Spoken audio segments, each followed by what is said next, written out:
الشیطان الرجیم بسم اللہ الرحمن الرحیم ثم دنا فتدلى فكان قاب قوسين او ادنى صدق اللہ مولانا العظیم اللہم صلی علی سیدنا مولانا محمد وعلی آل سیدنا مولانا محمد وبارک وسلم وصلی علیہ۔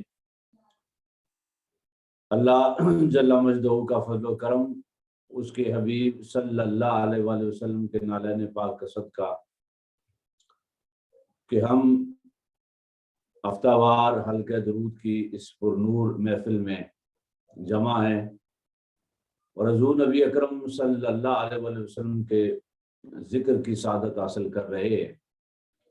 اللہ رب العزت آپ تمام احباب کو جو سامنے تشریف فرما ہیں اور جو مزید آن لائن سن رہے ہیں، خواتین حضرات، سب کو اللہ تبارک و تعالی حضور نبی اکرم صلی اللہ علیہ وسلم کے ذکر کی برکتوں سے مالا مال فرمائے۔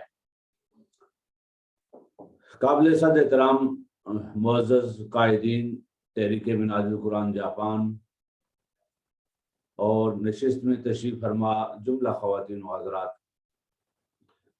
مجھے بتایا گیا کہ آج کی یہ نشست خصوصاً معراج النبی صلی اللہ علیہ وسلم کے مناسبت سے حضور نبی اکرم صلی اللہ علیہ وسلم کے معراج پاک کے تذکرے کے ساتھ مخصوص ہے، تو میں نے اسی مناسبت سے قرآن مجید کی سورہ نجم کی ایک آیہ مقدسہ تلاوت کرنے کی سعادت حاصل کی ہے۔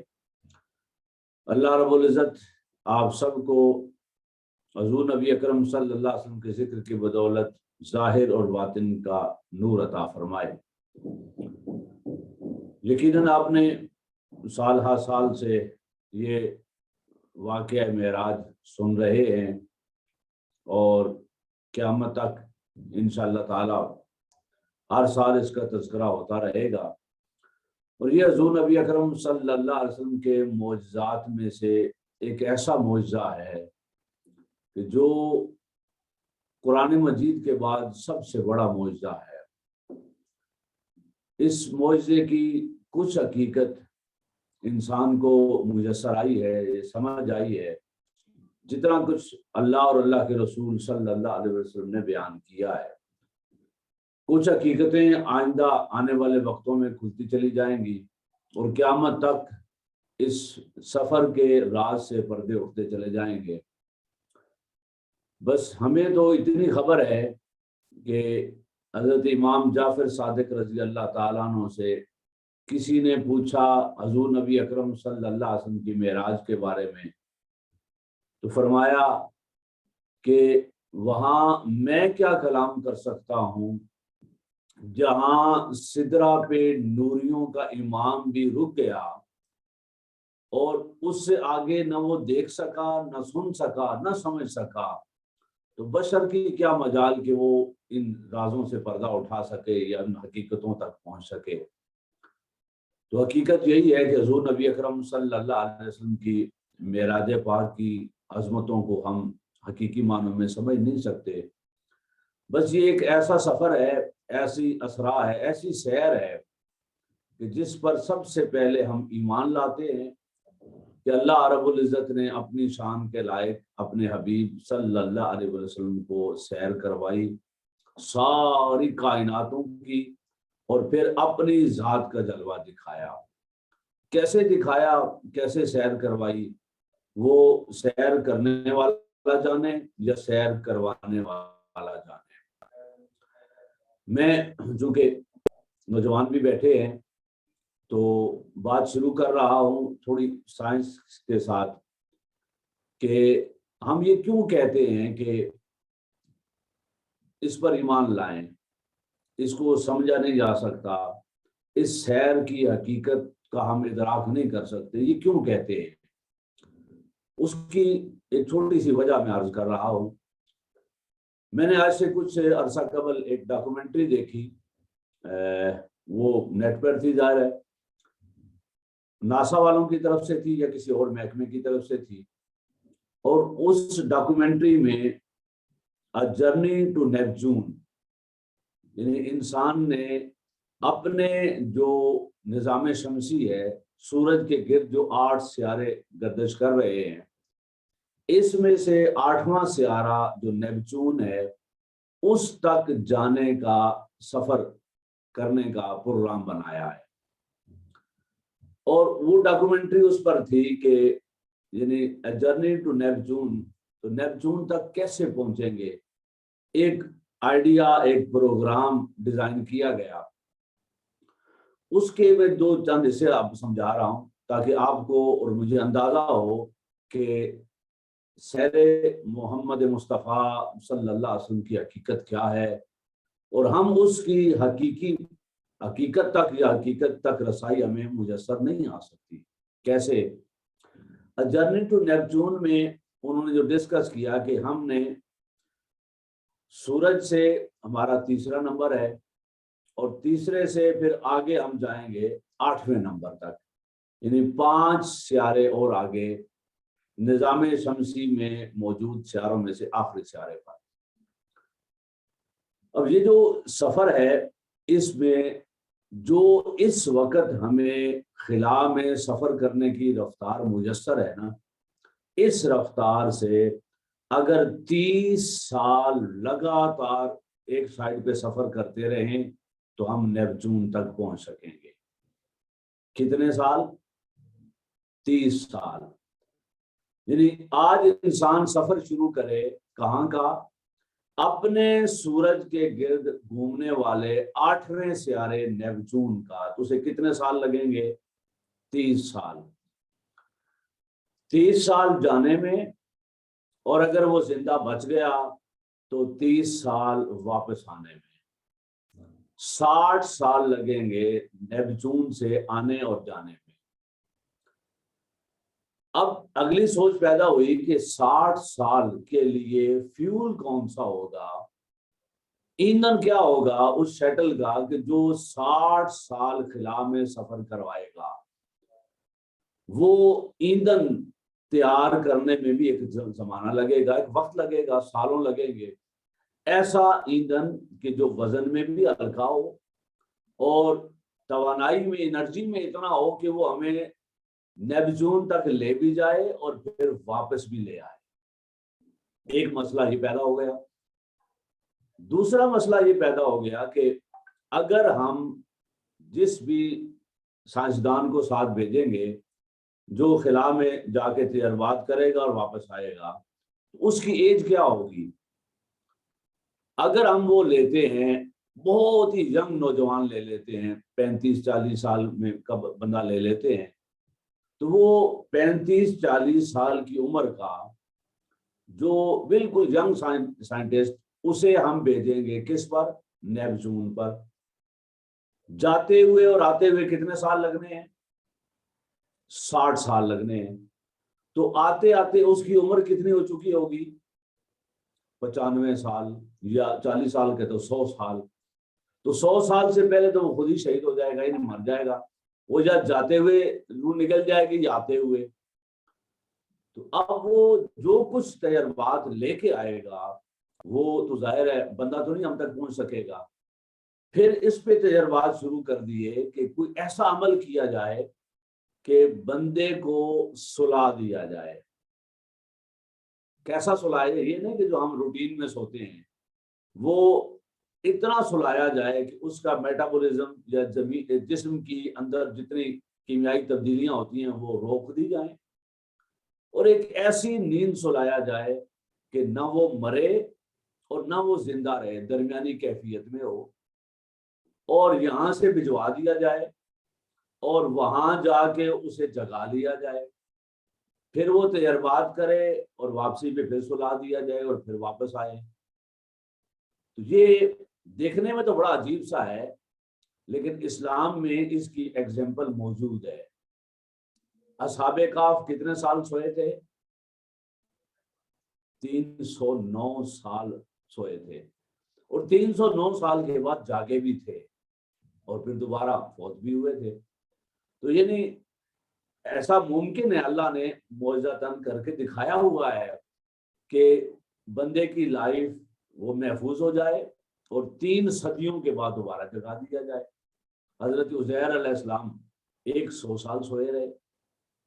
الغرض بتانا یہ مقصود ہے کہ ایگزامپل موجود ہے، اس پر انہوں نے تجربات کیے اور چوہوں پر تجربات کر کے کچھ کامیابی بھی حاصل کی کہ سارا خون نکال کر اس کو 0 ٹمپریچر پہ لا کر تو کچھ دیر اسے نیم مردہ رکھا اور پھر گھنٹوں کے بعد دوبارہ بلڈ سرکولیشن بحال کر کے زندہ کیا۔ بعض اوقات جب دماغ کے آپریشن ہوتے ہیں اور بڑے گھنٹوں طویل آپریشن ہوتے ہیں اور بڑے نازک آپریشن ہوتے ہیں اس کے، تو اس میں بھی ایسا انسان کے ساتھ بھی کیا جاتا ہے کہ دوران خون تقریباً روکا جاتا ہے یا خون کا دوران نکال کر بندے کو نیم مردہ کی کیفیت تک لے جایا جاتا ہے تاکہ کینسر یا کسی ایسے آپریشن کے دوران وہ کینسر کے ذرات خون میں شامل نہ ہوں۔ الغرض یعنی اس پر تجربات جاری ہیں کہ انسان کو سلا لیا جائے اور پھر اپنی مرضی کے مطابق جگا لیا جائے۔ جانوروں پر تجربات تو یہ ہو رہے ہیں۔ فرض کریں کہ انسان کامیاب ہو جائے ایسی نیند سلانے میں کہ جو اپنی مرضی سے سلائیں اور سالوں بعد اپنی مرضی سے جگا لیں۔ یہ صلاحیت لینے کے لیے اور ایسا فیول ایجاد کرنے کے لیے جو 60 سال خلا میں سفر کروائے، انہوں نے کہا کہ اندازہ یہ ہے کہ اس سارے پروسیس پر بھی 30 سال اور چاہیے، یعنی فیول تلاش کرنے میں یا تیار کرنے میں اور بندے کو اس کیفیات سے گزارنے میں کامیابی حاصل کرنے کے لیے کتنے سال چاہیے؟ 30 سال۔ یہاں سے نیپچون جانے کے لیے کتنے سال چاہیے؟ 30 سال۔ واپس آنے کے لیے کتنے چاہیے؟ 30 سال۔ تو 90 سے 100 سال یعنی 90 سال یا 1 صدی چاہیے انسان کو کہاں تک جانے کے لیے؟ ساری کائنات میں نہیں، لاکھوں کروڑوں کہکشاؤں تک جانے کے لیے نہیں، ایک اپنی کہکشاں ملکی وے اس تک جانے کے لیے نہیں، اس ملکی وے اس کہکشاں کے اندر سینکڑوں ہزاروں جو سورج ہیں، لاکھوں سورج ہیں، ان تک جانے کے لیے نہیں، اپنے سورج کے گرد گھومنے والے 8ویں سیارے تک جانے کے لیے انسان کو ابھی 1 صدی اور چاہیے۔ جس علم کی اوقات یہ ہے کہ ابھی نیپچون تک جانے کے لیے اسے صدی درکار ہے، اس کی کیا مجال ہے کہ وہ ایک لمحے میں کائنات کے ہونے والے سفر کو جان سکے؟ وہ کیسے پہچان سکے کہ وہ ایک لمحے میں اس ساری کائنات سے گزر کر مکان لامکان کی حدوں سے گزر کر اللہ کی بارگاہ میں پہنچے، ساری کائنات کی سیر کی، پھر ایک لمحے کے اندر ہی واپس آ گئے؟ جس کا علم ابھی یہاں تک پہنچے کہ اسے اپنے نظام شمسی سے باہر نکلنے کے لیے 1 صدی چاہیے، تو وہ کیسے پہچان سکتا ہے کہ اس رفتار کو کہ جو ساری کائنات کا سفر کر کے اللہ کی قربتوں سے ہو کے پلٹ کے واپس تشریف لے آئے؟ تو ہم علم کی طاقت سے، سائنس کی طاقت سے اس معجزے کو سمجھ نہیں سکتے۔ وقت آئے گا، آہستہ آہستہ راز کھلیں گے اور جتنی حقیقتیں اللہ چاہے گا انسانیت تک وہ آشکار ہوتی چلی جائیں گی۔ تو یہ انسانی عقل سے فی الحال ماورا ہے، انسانی سوچ سے ماورا ہے کہ انسان ابھی چاند تک پہنچا ہے یا کہا جاتا ہے کہ چاند تک پہنچا ہے، اس سے آگے مختلف آلات بھیجے ہیں، دوربینیں بھیجی ہیں، مختلف اسٹیشن بھیجے ہیں، اور ابھی انسان خود آگے نہیں گیا، جانے کا پروگرام بنا رہا ہے۔ صدی چاہیے اسے اپنے نظام شمسی تک جانے کے لیے، اور صدیاں چاہیے اپنی گلیکسی کو دیکھنے کے لیے، اور معلوم نہیں کتنے اربوں خربوں سال چاہیے اس کائنات کا حقیقی مشاہدہ کرنے کے لیے، اور بندہ اس قابل ہے بھی کہ نہیں۔ تو اللہ رب العزت نے کائنات کو دکھایا کہ میں چاہوں تو رات کے 1 لمحے میں اپنے حبیب محمد مصطفیٰ صلی اللہ علیہ وسلم کو مسجد حرام سے لے کر سدرۃ المنتہا تک اور سدرۃ المنتہا سے او ادنا تک اور پھر ساری کائنات کی سیر کروا کے اسی لمحے میں واپس پلٹا۔ یہ اللہ تبارک و تعالیٰ کی قدرت کے سامنے کچھ بھی ناممکن نہیں ہے۔ اسی لیے اس نے ارشاد فرمایا سبحان الذی اسریٰ بعبدہ، پاک ہے وہ ذات جس نے اپنے بندہ خاص کو رات کے ایک لمحے میں آسمانوں کی سیر کروائی۔ تو پہلی بات جو میں نے عرض کی کہ ہم اس پر ایمان لانے کی بات کیوں کرتے ہیں، اس لیے کرتے ہیں کہ یہ ہماری عقلوں سے ماورا سفر ہے، یہ سیر انسانی سوچ سے ماورا ہے، یہ انسانی شعور میں آنے والی بات نہیں ہے۔ بس اللہ پر ایمان ہے اور اس کے حبیب صلی اللہ علیہ وسلم پر ایمان ہے، وہ اپنے حبیب کو اپنی قربتوں میں لے گیا۔ اب ہم آگے بڑھتے ہیں اور اسرائے معراج یعنی سیر معراج یہ سیر کو دیکھتے ہیں کہ اللہ تبارک و تعالیٰ نے حضور نبی اکرم صلی اللہ علیہ وسلم کو یہ سیر کیسے کروائی۔ ایک بات سمجھ لیں کہ اردو میں ہم لفظ استعمال کرتے ہیں سفر، یہ عربی کا لفظ بھی ہے، لیکن اللہ رب العزت نے اس آنے جانے کے لیے لفظ سفر استعمال نہیں کیا۔ کیا استعمال کیا ہے؟ اسرا، یعنی سیر کا لفظ استعمال کیا ہے۔ سفر یہ ہوتا ہے کہ بندہ دائیں بائیں کو چھوڑ کر گاڑی میں کسی سواری پر بیٹھ کر وہ سیدھا اپنی منزل کی طرف جاتا ہے اور پھر واپس آ جاتا ہے، یا سفر سیدھا کرتا ہے، وہ رک رک کر سیر و تفریح نہیں کرتا۔ سیر و تفریح یہ ہوتی ہے کہ انسان اس سفر بھی کرتا ہے اور سفر میں رک کر سیر و تفریح کر کے علاقے دیکھتا ہے۔ تو اللہ نے کہا کہ میں نے سفر نہیں کروایا، میں نے اپنے حبیب کو سیر کروائی ہے۔ وہ ساری کائنات کا جہاں رب نے چاہا روکا اور حضور کو مشاہدہ کروایا۔ حضور نبی اکرم صلی اللہ علیہ وسلم کو کائنات دکھائی اور معلوم نہیں وہ ہمارا ایک لمحہ اللہ نے اپنے حبیب کے لیے پھیلا کر کتنی وسعتیں دیں اس لمحے کو، وہ رب بہتر جانتا ہے۔ تو حضور نبی اکرم صلی اللہ علیہ وسلم کی معراج کے 3 مرحلے ہیں۔ معراج کے کتنے مرحلے ہیں؟ 3 مرحلے ہیں۔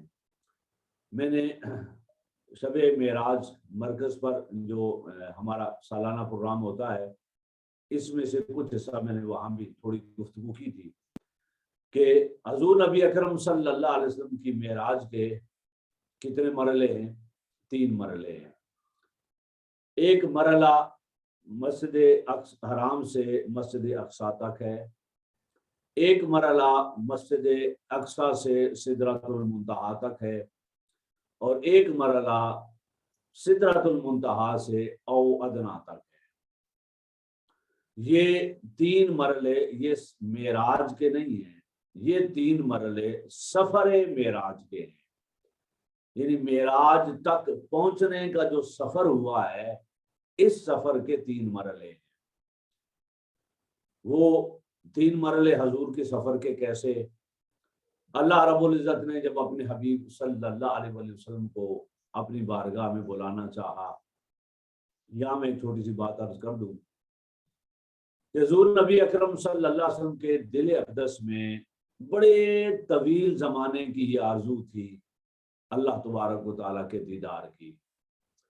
حضور نبی اکرم صلی اللہ علیہ وسلم اعلان نبوت سے قبل ہی آقا علیہ السلام غار حرا میں جایا کرتے تھے، اور غار حرا میں آقا علیہ السلام 2 دن 3 دن 4 دن کے جو یا ستو ساتھ لے کے جاتے، اور ایک ایک ہفتہ حضور نبی اکرم صلی اللہ علیہ وسلم وہاں قیام کرتے۔ بعض اوقات 2 ہفتے حضور نبی اکرم صلی اللہ علیہ وسلم قیام فرماتے اور 2 ہفتے قیام کرنے کے بعد واپس تشریف لاتے۔ اس دوران سیدہ خدیجہ الکبریٰ رضی اللہ تعالیٰ عنہا وہ دیکھتی کہ جب میں نے تو آقا کو 2 دن کا کھانا دیا ہے اور 10 دن ہو گئے آقا واپس نہیں تشریف لائے، تو حضور نبی اکرم صلی اللہ علیہ وسلم سے ملنے کے لیے وہ غار حرا تشریف لے جاتی، کبھی اوپر تشریف لے جاتی اور کبھی خود آقا نیچے آ کر مل لیتے۔ تو وہ دیکھتی کہ حضور نبی اکرم صلی اللہ علیہ وسلم کے پاس 2 دن 4 دن کے جو ستو کھانا وغیرہ اسی طرح پڑا ہوتا، اور حضور نبی اکرم صلی اللہ علیہ وسلم اللہ کی عبادت اور اس کے ذکر میں محو ہوتے۔ یہ کیفیت تھی اعلان نبوت سے پہلے، اور حضور نبی اکرم صلی اللہ علیہ وسلم کے دل اقدس میں تمنا تھی کہ کوئی سبب ہو، اللہ تبارک و تعالی پردہ اٹھائے اور اپنا دیدار کرائے۔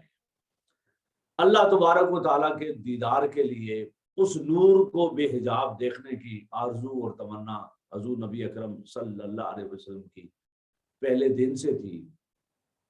اللہ رب العزت نے پردہ اٹھایا اور اپنا دیدار کرانے کی بجائے فرمایا اقرا بسم ربک الذی خلق، اے حبیب صلی اللہ علیہ وسلم پڑھیے اپنے رب کے نام سے۔ پھر فرمایا قم فانذر وربک فکبر، اے حبیب صلی اللہ علیہ وسلم اٹھیے اور کائنات کو بتائیے کہ آپ کا رب سب سے بڑا ہے۔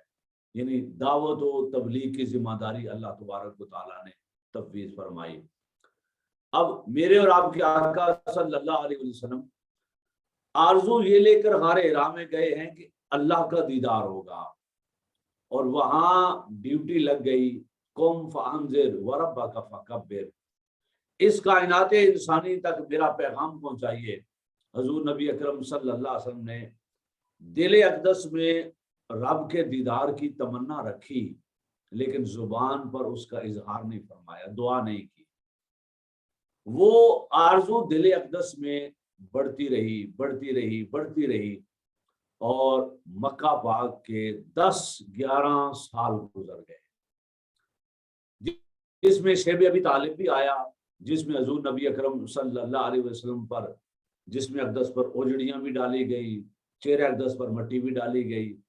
10-11 سال تکلیفوں، پریشانیوں، آزمائشوں کے طویل سال گزرے۔ اسی میں طائف کا سفر بھی ہوا، اور حضور نبی اکرم صلی اللہ علیہ وسلم پر پتھر برسائے گئے، اور آپ کا جسم اقدس لہو لہان ہوا۔ وہ دل اقدس میں تمنا اللہ کے دیدار کی تھی، اور یہاں خدمت مخلوق خدا کی خدمت کے لیے دعوت و تبلیغ کا فریضہ سر انجام دیا جا رہا تھا۔ آہستہ آہستہ وہ آرزو بڑھتی گئی بڑھتی گئی۔ وہ جو قرآن مجید کی آیت کریمہ ہے سورہ علم نشرح کی، اللہ تبارک و تعالیٰ نے فرمایا علم نشرح لک صدرک ووضعنا عنک وزرک، اے حبیب صلی اللہ علیہ وسلم ہم نے آپ کی خاطر آپ کا سینہ کھول دیا، اور وہ بوجھ جو آپ کو جھکائے جا رہا تھا وہ بوجھ آپ کی پشت سے اٹھا دیا۔ اس کی تفسیر میں علماء کرام نے فرمایا کہ وہ بوجھ کیا تھا حضور کی پشت مبارک پر جو اللہ نے اٹھا لیا، تو اس کے 9 معنی کے بیان کیے گئے ہیں حضور نبی اکرم صلی اللہ علیہ وسلم کے پشت مبارک سے بوجھ اٹھانے کے، پھر کسی موقع پہ عرض کریں گے۔ تو ان میں سے جیسے ایک معنی یہ کیا گیا کہ وہ بوجھ آپ کے کسی اعمال کا نہیں تھا، امت کے اعمال کا بوجھ تھا جو حضور جس کے لیے بار بار دعائیں فرماتے تھے۔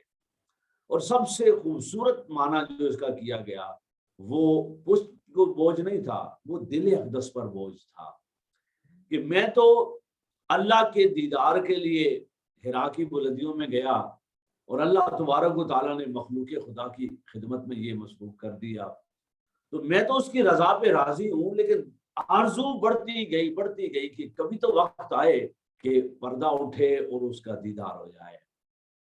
وہ تمنا بڑھتی گئی۔ جیسے پچھلے سال معراج النبی صلی اللہ علیہ وسلم کے موقع پر حضور شیخ الاسلام نے گفتگو کرتے ہوئے فرمایا کہ 32 مرتبہ اللہ تبارک و تعالیٰ نے حضور کو معراج کروائی۔ کتنی مرتبہ؟ 32 مرتبہ معراج کروائی عالم خواب میں روحانی طور پر، 32 مرتبہ عالم خواب میں روحانی اعتبار سے معراج کروائی، اور 1 مرتبہ جسمانی معراج کروائی۔ تو اب وہ جو سال گزرتے گئے 10-11 سال، اس دوران معراج ہوتی رہی، لیکن وہ عالم خواب میں ہوتی رہی، جلوے حضور دیکھتے رہے۔ جو جلوے دیکھتے تو وہ ظاہری جسم کی آنکھوں سے دیکھنے کی تمنا اور بڑھ جاتی۔ مثلا آپ میں سے ہم میں سے کسی کو خواب میں آئے کہ ہم کعبۃ اللہ کا طواف کر رہے ہیں، روضہ رسول صلی اللہ علیہ وسلم کے سامنے بیٹھے حاضری دے رہے ہیں، تو مجھے بتائیں آرزو پوری ہو جائے گی، خواہش ختم ہو جائے گی؟ نہیں، جانے کی خواہش اور بڑھ جائے گی کہ یہ جو کچھ خواب میں دیکھا ہے نا، یہ رب کرے کہ ہم براہ راست جا کر دیکھ لیں۔ بے شک ٹی وی پر دیکھتے ہیں صبح و شام منظر کعبۃ اللہ کے، مسجد نبوی کے، اور جو ایک بار بھی نہ گیا ہو وہ سارا دن دیکھتا رہے، لیکن صحیح پکچر بندے کے ذہن میں اسی وقت آتی ہے جب جسم کی آنکھوں سے سینے کعبہ میں کھڑے ہو کر اللہ کے گھر کو دیکھتا ہے۔ تو یوں خواب میں آ جانے سے تو آرزو اور بڑھ جاتی ہے بندے کی کہ اللہ کرے کہ جسم کی آنکھوں سے جا کر حضور کا روضہ دیکھیں، بلا تشبیہ و بلا مثال۔ جب 32 بار بار خواب میں معراج ہوتی، حضور کی تمنا اور بڑھ جاتی اور آرزو بڑھتی کہ کب وقت آئے گا کہ اللہ تبارک و تعالی جسم اقدس کے ساتھ بلائے گا اور سامنے دیدار کرائے گا۔ یہ تمنا بڑھتی گئی، ادھر تکلیفیں، پریشانیاں، آزمائشیں بڑھتی گئی، اور حتیٰ کہ کون سا وقت آ گیا؟ طائف کا سفر آ گیا۔ طائف کے سفر سے حضور نبی اکرم صلی اللہ علیہ وسلم سن رکھا ہے آپ نے واقعہ، جب انہوں نے پتھر مارے اور آقا علیہ الصلوۃ والسلام واپس پلٹے۔ ایک موقع پر کھجور کے انگوروں کے باغ میں بیٹھے اور آقا نے ان کے لیے دعائے رحمت فرمائی کہ مولا یہ تیرے نبی کو پہچانتے نہیں ہیں تو انہیں معاف فرما دے۔ آگے آئے آقا علیہ الصلوۃ والسلام، تو سفر کے دوران ایک اور میدان آیا، وہاں آقا تھک کر بیٹھے، تو وہاں اللہ کی بارگاہ میں پھر ہاتھ اٹھایا حضور نے۔ پھر فرشتے آئے ہوں گے دوڑے دوڑے کہ شاید اللہ کا حبیب اب دعا کر دے دکھی دل کے ساتھ اور ہم انہیں ملیا میٹ کر دیں۔ حضور نے ہاتھ اٹھائے اور حدیث میں اس دعا کا تذکرہ آتا ہے، بس دکھی دل کے ساتھ حضور نے اتنا کہا، مولا بس اتنا دیکھ تو نے مجھے کن کے حوالے کر رکھا ہے، اپنی قربتوں میں لے جا۔ جب یہ کلمات حضور نے کہے تو اللہ رب العزت نے اسی وقت جبرائیل کو بھیجا، اور میں جبرائیل جا میرے حبیب کو کہہ فاصبر لحکم ربک فإنک بأعیننا، بس تھوڑا سا انتظار کیجئے اپنے رب کے حکم پر، آپ ہماری نگاہوں کے سامنے ہیں، ہم ہر لمحہ آپ کو دیکھ رہے ہیں، بس تھوڑا انتظار کیجئے۔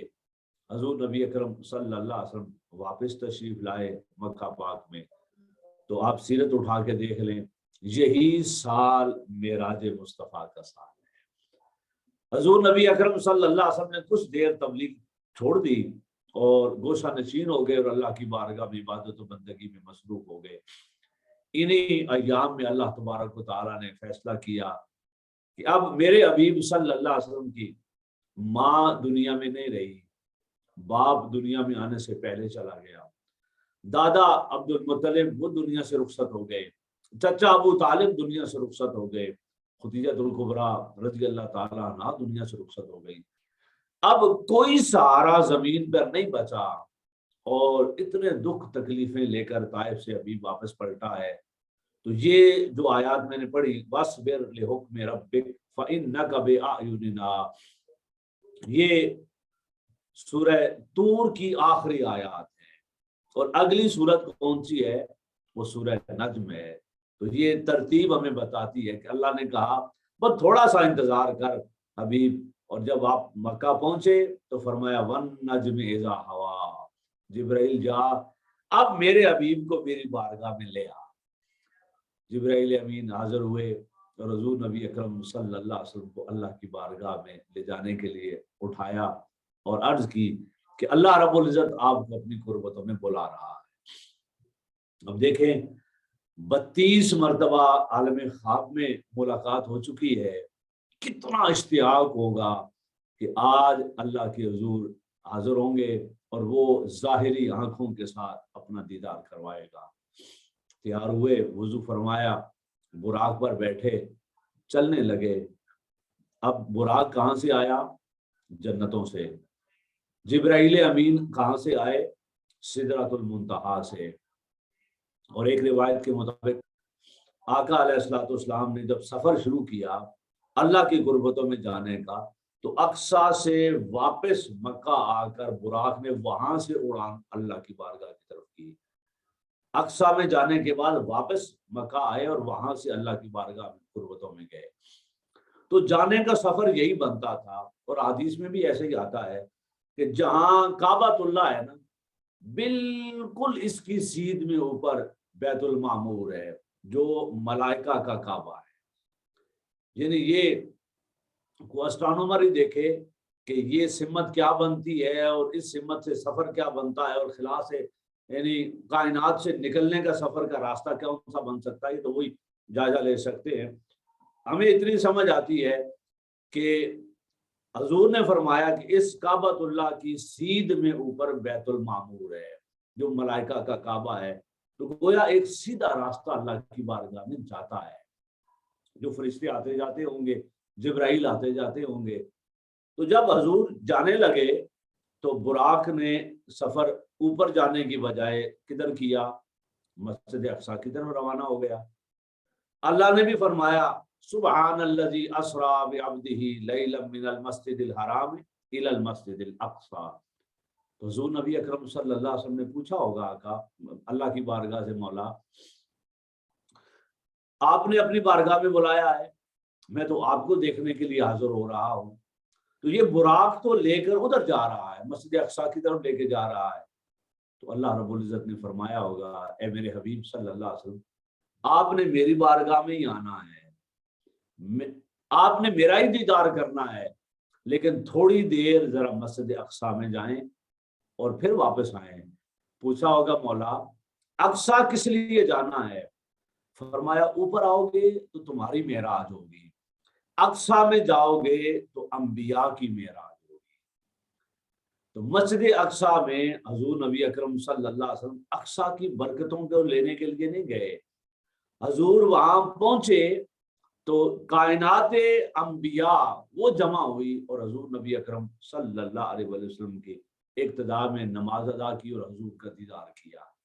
وہ جو ایک وعدہ اللہ نے سارے نبیوں سے آسمانوں پر لیا تھا کہ اے نبیوں کی روحو وعدہ کرو میرے ساتھ کہ جب میں تمہیں نبی بناؤں گا، کتاب عطا کروں گا، زمین پر بھیجوں گا، اور تم سب سے آخر میں میرا حبیب آئے گا تو اس کا کلمہ پڑھو گے، اس پر ایمان لاؤ گے، اس کی مدد و نصرت کرو گے۔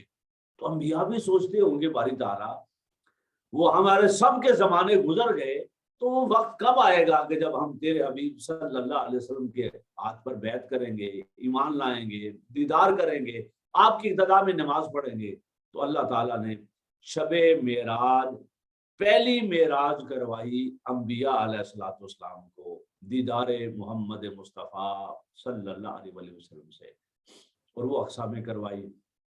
اس کے بعد واپس تشریف لائے اور پھر سدرۃ المنتہا کا سفر شروع ہوا۔ جب حضور نبی اکرم صلی اللہ علیہ وسلم کا براق سدرۃ المنتہا کے قریب پہنچا تو یقیناً آیات اور ان کا ترجمہ ہمیں سمجھاتا ہے کہ ایک اور مخلوق نے ہاتھ باندھے ہوں گے، رب کی بارگاہ میں عرض کی ہوگی باری تعالیٰ تو نے اپنا حبیب لباس بشری میں زمین پر بھیجا، تو آمنہ نے اس کو دیکھا رضی اللہ تعالیٰ عنہا۔ وہ بنو سعد میں گیا تو قبیلہ بنو سعد والوں نے دیدار کیا، وہ مکہ میں رہا تو مکے والوں نے اس کا دیدار کیا، تو طائف گیا تو دنیا نے اس کا دیدار کیا، تیرے نبیوں نے دیکھنا چاہا تو تو نے اقصی میں جمع کر کے ان کو دکھا دیا۔ مولا آج تیرا حبیب آ رہا ہے تو تھوڑی دیر یہاں روک تاکہ ہم بھی اس کا دیدار کر سکیں۔ اللہ جل مجدہ نے فرمایا اذ یغشی السدرۃ ما یغشی، جب ایک چھانے والا وہ سدرہ پر چھا رہا تھا۔ اس کے کئی معنی کیے گئے، یعنی ایک ہی معنی یہ کہ سارے ملائکہ کو اللہ نے سدرۃ المنتہا پہ جمع کیا۔ وہ ایک بیری کا درخت ہے یا جس بھی شکل میں وہ سدرۃ المنتہا ہے، وہ اتنی بڑی جگہ ہے کہ کل کائنات ملائکہ وہاں جمع ہوئے۔ حضور تشریف لائے تو اللہ نے فرمایا میں اپنے حبیب کو روکتا ہوں، تم اپنی معراج مکمل کر لو۔ یہ بات یاد رہے کہ اللہ کی دیدار ملائکہ بھی نہیں کر سکتے، اس کی ذات کا دیدار ملائکہ کو بھی میسر نہیں ہے۔ اگر ہوتا تو جبرائیل امین کیوں رک جاتے سدرۃ المنتہا پر؟ وہاں تو ان کا سردار بھی اس سے آگے جانے کی استطاعت نہیں رکھتا، تو وہ بھی اگر کلمہ پڑھتے ہیں تو حضور کا، حضور ان کے بھی نبی ہیں، آقا علیہ الصلوۃ والسلام انہیں بھی اپنا فیض عطا فرماتے ہیں۔ تو دیدار مصطفیٰ صلی اللہ علیہ وسلم کیا کنہوں نے؟ سدرۃ المنتہا پر ملائکہ نے۔ تو یوں اقصیٰ میں معراج ہوئی نبیوں کی، سدرۃ المنتہا پر معراج ہوئی ملائکہ کی۔ اب ملائکہ بھی پیچھے رہ گئے اور حضور آگے بڑھے، سدرۃ المنتہا سے آگے بڑھے تو جبرائیل امین نے رک گئے، آگے نہ بڑھ سکے۔ حضور نے مڑ کے دیکھا تو رکے ہوئے تھے، پوچھا ہے جبرائیل آگے بڑھو، میرے ساتھ چلو۔ عرض کی کہ یہاں سے آگے میری گنجائش اور مجال نہیں ہے، ایک بار برابر بھی آگے بڑھوں گا تو میں جل کے راکھ ہو جاؤں گا۔ آپ نے سنا ہوگا جہاں اس مقام پر وہ رک گئے اور آگے نہیں بڑھے، جب سیدنا صدیق اکبر رضی اللہ تعالیٰ عنہ کو اس کی خبر ہوئی، اس مرحلے کی اور واقعے کی، تو فرمایا کیسا وہ ساتھی تھا جو جان بچا گیا اور حضور کے ساتھ کا ساتھ چھوڑ دیا۔ اللہ کی قسم وہاں رب کا حبیب کا یار سیدنا صدیق اکبر ہوتے تو جل جانا قبول کر لیتے، حضور کے ساتھ نہ چھوڑتے۔ اور کوئی اگر حضور کے ساتھ مل کے آگے بڑھ جاتا تو حضور کے وسیلے سے وہ جلنے سے بھی بچ جاتا، رب چاہتا جہاں سے اسے واپس پلٹا دیتا۔ بہرحال جبرائیل امین رکے، حضور نبی اکرم صلی اللہ علیہ وسلم آگے بڑھے۔ اب یہاں پر روایات میں آتا ہے کہ براق بھی نیچے رہ گیا، جبرائیل امین بھی نیچے رہ گئے، رف رف ایک اور سواری اللہ تبارک و تعالیٰ نے بھجوائی، پھر وہ سواری بھی نیچے رہ گئی اور بغیر سواری کے حضور آگے بڑھے۔ اس موقع پر اللہ نے فرمایا ثم دنا فتدلی، اے حبیب صلی اللہ علیہ وسلم آپ حرم کعبہ سے یہاں تک ہماری قربتوں میں پہنچے، اب رکیے، اب ہم آپ کے استقبال کے لیے نیچے آ رہے ہیں۔ فتدلی، اللہ اپنی شان کے لائق اپنے حبیب صلی اللہ علیہ وسلم کے استقبال کے لیے اپنی شان کے لائق نیچے تشریف لایا اور حضور نبی اکرم صلی اللہ علیہ وسلم کو اپنی قربتوں میں لیا، کتنے قریب کیا؟ فکان قاب قوسین او ادنا، دو کمانوں کا فاصلہ رہ گیا یا اس سے بھی کم۔ یہ فاصلہ کتنا ہے؟ بس اللہ تبارک و تعالیٰ نے چونکہ قرآن ہمارے لیے اتارا، ہمیں سمجھانے کے لیے ایک مثال دی کہ تم ایسے سمجھ لو کہ جیسے دو کمان آپس میں ملتے ہیں یا دو بھائی آپس میں ملاقات کرتے ہیں تو دونوں ہاتھ کھول کے یوں کمان کی شکل میں آگے بڑھتے ہیں، تو دو کمانوں کا یا دو ہاتھ کا فاصلہ رہ گیا، او ادنا یا اس سے بھی کم۔ یہ دو کمانوں کا ایک خوبصورت ترجمہ حضور شیخ الاسلام نے کیا چند سال قبل معراج النبی صلی اللہ علیہ وسلم کی گفتگو میں ہی۔ آپ نے اس کا ایک معنی سمجھایا کہ یہ دو کمان کیوں اللہ نے ذکر کیے اور یہ دو کمان کیسے ملائے اللہ نے۔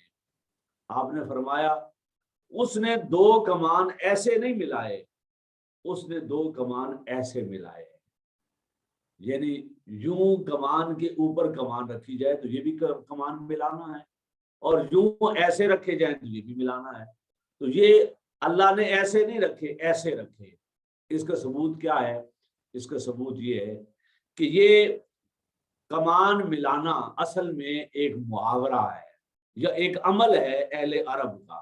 وہ کیا کہ جب اہل عرب کسی سے آپس میں لڑائی ہوتی اور لڑائی میں جب وہ صلح کر لیتے، دو قبیلوں کی آپس میں صلح ہو جاتی، لڑائی ختم ہو جاتی، تو وہ صلح کا اعلان کیسے کرتے؟ وہ اعلان ایسے کرتے کہ دونوں قبیلے ایک ایک کمان دیتے، اور وہ کمان ایسے نہیں، ایسے اگر ٹھیک کی جاتی اور دو کمانوں میں ایک تیر ڈال کے چلایا جاتا تاکہ دیکھنے والوں کو پتا چلے کہ یہ کمانیں دو ہیں لیکن ان میں سے تیر ایک نکل رہا ہے۔ کیا مانا؟ کہ اب قبیلے دو ہیں لیکن ان کی دوستی ایک ہو گئی ہے۔ ان کی دشمنی ایک ہو گئی ہے، ان کا سب کچھ اب اکٹھا ہو گیا ہے. اب جو ایک کا دوست وہ دوسرے کا دوست، ایک کا دشمن وہ دوسرے کا دشمن. تو یوں کمان ملاتے ہیں اہل عرب جب کسی سے صلح اور دوستی ہو جائے. اللہ تبارک و تعالیٰ نے بھی اشارہ کیا کہ تم یہ سمجھو کہ جیسے تم اہل عرب کمان ملاتے ہو، میں نے اپنے حبیب کو اپنے ساتھ یوں ملا لیا ہے، ایسا ملایا ہے کہ اب اس کی دوستی اور میری دوستی ایک ہو گئی ہے، اس کی دشمنی اور میری دشمنی ایک ہو گئی ہے، اس کی محبت اور میری محبت ایک ہو گئی ہے، اس کی اطاعت اور میری اطاعت ایک ہو گئی ہے، اس کی نفرت اور میری نفرت ایک ہو گئی ہے.